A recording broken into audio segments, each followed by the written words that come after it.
एक ऐसी war story जिसकी मिसाल पूरी दुनिया में नहीं मिलती। The great air forces went once more into the attack in strength. एक ऐसा वॉर हीरो जिसका देश जंग हार चुका था लेकिन उसे मैसेज नहीं मिला। The first rich fruits of victory for the United Nations. और 29 साल बाद भी वह अपने कमांडर का आदेश मानता रहा और दुश्मन पर वज्र बनकर टूटता रहा। वीरता और साहस की ऐसी कहानी जिसने इस मिलिट्री कमांडर को जीते जी किंवदंती बना दिया और अपने देश वालों के लिए नायक बन गया।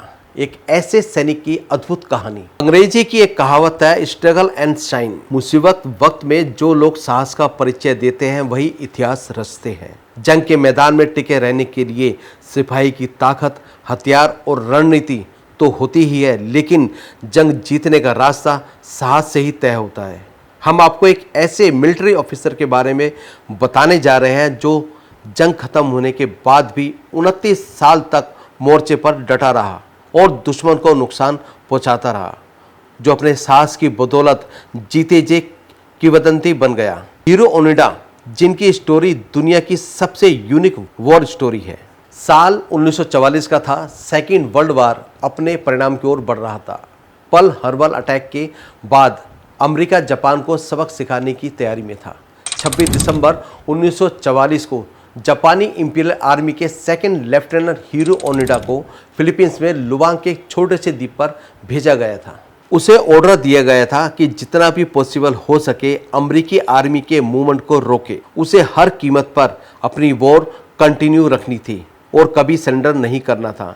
इसी ऑर्डर के साथ एक आत्मघाती मिशन पर हीरो ओनिडा अपनी टीम के साथ निकले।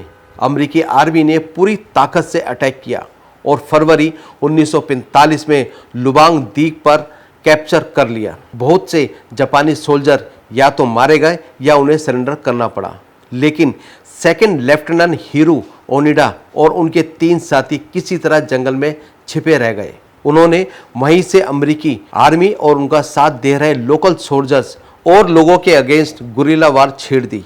वे उनकी सप्लाई लाइन पर हमला करते, भटके सोल्जर्स और सैनिक टुकड़ियों पर हमला करते और जिस तरीके से भी बन पड़ता अमेरिकी आर्मी की मूवमेंट को रोका करते।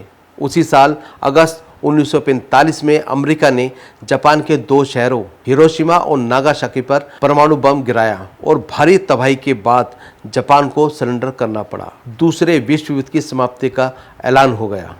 अभी भी हजारों जापानी सोल्जर प्रशांत महासागर के द्वीपों में बिखरे पड़े थे और ज़्यादातर हीरो ओनिडा की तरह जंगलों में छिपे थे। उन्हें इस बात की नॉलेज नहीं थी कि युद्ध समाप्त हो चुका है। That the forces of Germany have surrendered to the United Nations. The flags of freedom fly all over Europe. उस समय कम्युनिकेशन के ऐसे सोर्सेज भी नहीं थे कि सभी सोल्जर्स को मैसेज मिल पाता। ये छिपे हुए सोल्जर्स पहले की तरह ही अटैक और लूटपाट करते रहे।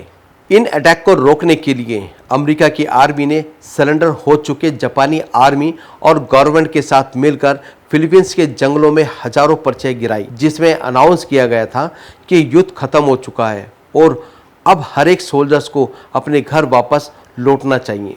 दूसरे लोगों की तरह हीरो ओनिडा और उनके आदमियों ने भी इन पर्चियों को पढ़ा और गुरिल्ला लड़ाकों को जंगल से बाहर निकालने की अमेरिकी आर्मी की चाल है, इसलिए इस पर भरोसा नहीं करना चाहिए। हीरो ओनिडा ने वे पर्चियां जला दी और छिपकर अटैक करते रहे। 5 साल बीत गए, पर्चियां बटनी बंद हो गई और ज़्यादातर अमेरिकी आर्मी अपनी कंट्री रिटर्न हो गई।